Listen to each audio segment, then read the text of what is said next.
It's the time for the package from China. Let's go.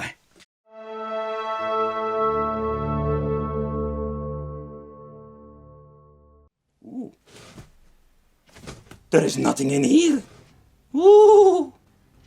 Okay guys, I was just joking of course, because there is something inside. And this is more like a semi-DIY. And I'm just going to be honest, I didn't even know myself, because I'm going to do this unboxing together with you. So how is it with the quality? I already can see some issues over here. You can see the wood, the T-molding seems to be looking very nice. So, okay, that will give it a pass. There is no damage whatsoever. And in here we're going to get the arcade machine itself. And it seems to be like it is made partially out of metal. So the first impression is like, it looks very nice.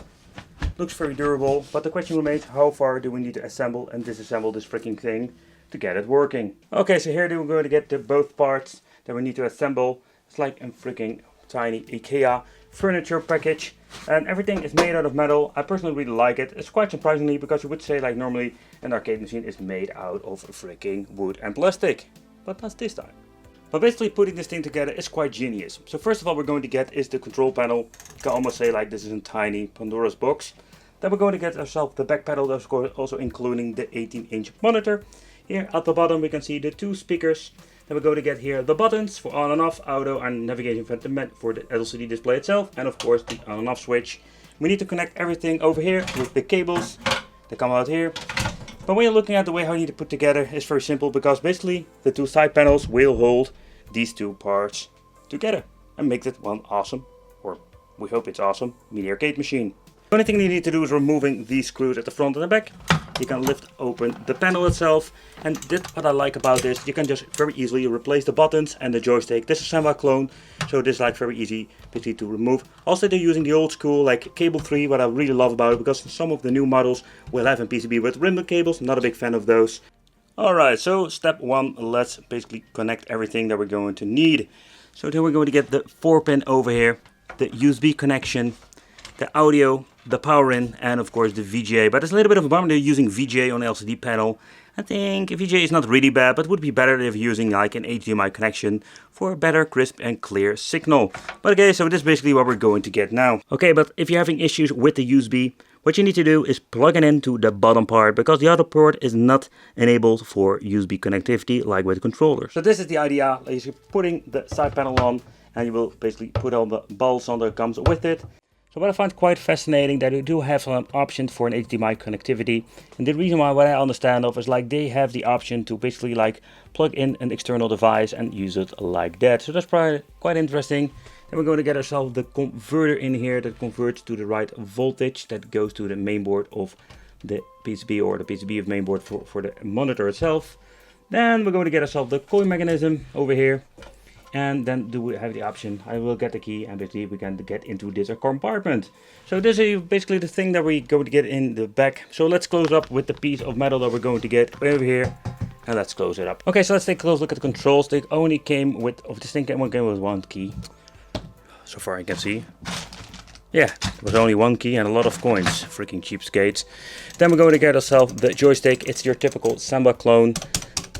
The freaking buttons with the plastic that we need to remove, otherwise we're going to get sticky freaking buttons at the freaking gameplay.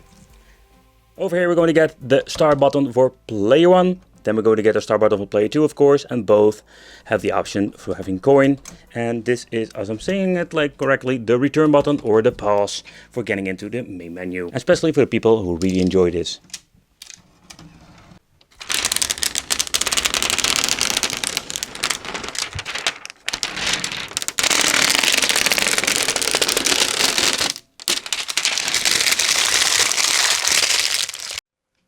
So the first impression I'm having with the device, that is a very compact, let's say, arcade machine. And I mean by compact because this thing doesn't have like a huge screen, but when you're looking at the size or the comparison with a normal Pandora's box, you're going to get really squeezed together because there's not a lot of space between player 1 and player 2. I wouldn't say that's going to be like a big of an issue, but beside that point, yeah, that's something I just need to point out. Another thing I do like about this arcade machine, that we're going to get a very nice panel. It's not an IPS panel, but it does have a very good viewing angle. But how does it work with the coin mechanism? It's kind of weird if you ask me. So this device has been made for basically use for normal, like free play, but also with this coin button that makes the function of the coin mechanism at the side a little bit pointless. And why pointless, you ask? It's very simple, because when you're pressing the button, you're going to enter a credit. That's it. Like, it's still in free play at the moment. Of course, here I want to show you that the coin mechanism does work. See, here I have the same plopping sound. But you need to disable the button internally, otherwise people can just add a credit this way. But let's take a close look at the menu for the people who have never seen a Pandora game 3D. In my opinion, it's one of the best interfaces when it comes to, let's say, menu designs. And why is that? It is quite simple, my friends. Because here we're going to get the all list, and no, the all list is not the best thing. So let's press the start button. Here we're going to get categories. So here you can see that you can play a lot of different kind of style of games. Think about 8-bit, 16-bit, Game Boys, like Mega Drive 16-bit. A lot of great stuff you can play with it, add games to it. And if you are lucky, you can even add some Pandora to it and like even look this thing for its more potential. You have in the recent list, and the search function is also possible. And that's the reason why I personally really love it. Alright, so there was also in settings, and yeah, settings is almost impossible to basically reach because it's underneath here.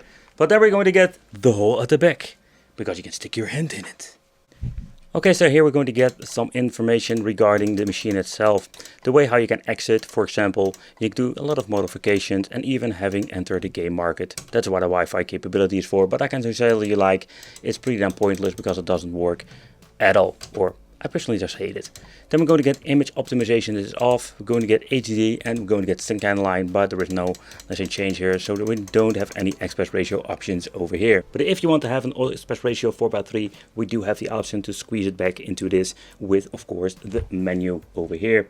I think it's pretty damn handy that you can just change it out in here.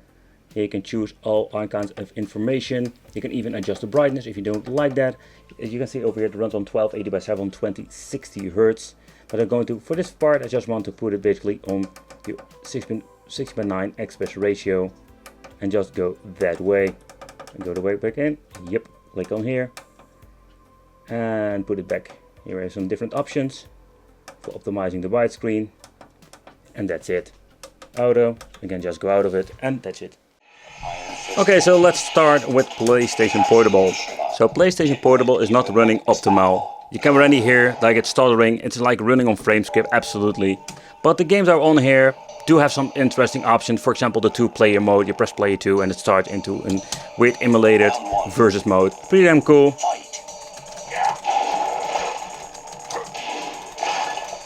But some of the games, even despite they're running on not, let's say, the best performance, they're still playable. The ultimate test for me, Mortal Kombat 1, of course. Time for you, Sabi Wabi. But what I do like about this Pandora Game 3D board, they have the option to play this game, because this is like a couple of boards that do have the option to play Mortal Kombat 1, because they're just having like enough juice when it comes to the performance.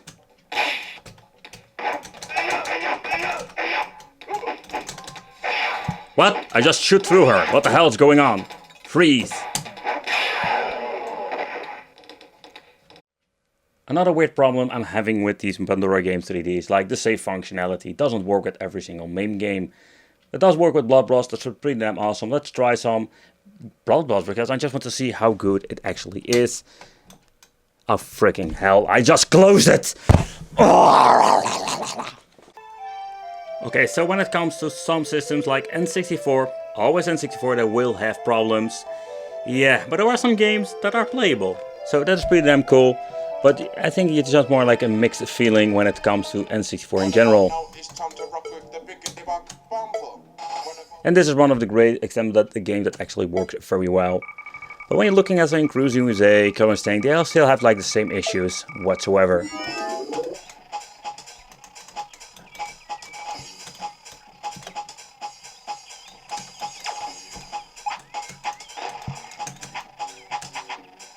This game is quite difficult to play with a freaking arcade stick, I can tell you that. Another system runs basically barely on this, or barely, like it will have some issues. This was pushing this main board to the limit. Of course, it's Sega Dreamcast with some Dead Alive 2.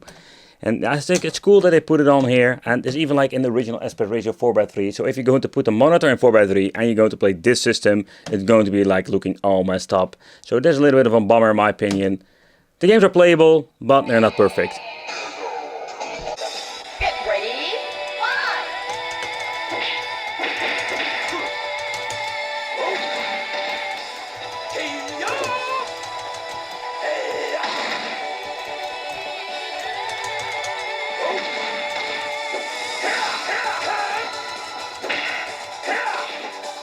But the overall performance for this low power board is not bad at all. Okay guys, so I was very excited to get this in my Wicked studio because it's very simple. Like, I have never basically gotten a 2-player arcade machine from AliExpress because they are like freaking expensive to get. Mainly the shipping. But this, let's say, seller got some warehouses in Europe, so they were like a little bit cheaper to send to me, and that's the reason I basically picked it up. But let's start with the marquee, something I was not a big fan of. Okay, I tried to record it and I think you can see it on the camera. It's like, this thing is all freaking scratched up. Look at this, like, it's freaking hideous. This was a brand new device. It doesn't even like light up, so what's the point of this marquee in my opinion? I think nothing. The display itself, I personally really love it. Like, it looks very nice. It's a little bit of how they're using VGA signal, but in the end, like, you don't really notice it. But yeah, I think they did an amazing job with this. It's only an 80-inch or something like that.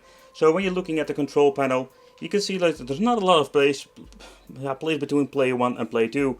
But what the positive side about this is that we're going to get a very compact design when it comes to a 2-player arcade machine. Okay, so another thing I didn't really like were the buttons. Like you see, like the wiggle buttons are here, long travel, they will do the job. But I personally prefer like different brands, at least Senwa to be honest, especially when you're paying a lot of money for a device like this. I don't want to be super negative, but there was one thing I noticed that I think it's not okay. When you're looking over here, this is just what we call a quality issue. They bumped it in the factory and they just put some paint over it. And for the money you're paying for this, there's absolutely a no-go when it comes to quality of the case. But okay guys, I want to thank you for watching. Let me know in the comments, what do you think of this? What do you think of the price and the quality? And it would be great to see you in the next video. If you're new to the channel, consider subscribing, hit that little bell, become one of the Wicked family. And it would be cool to see you in the next one.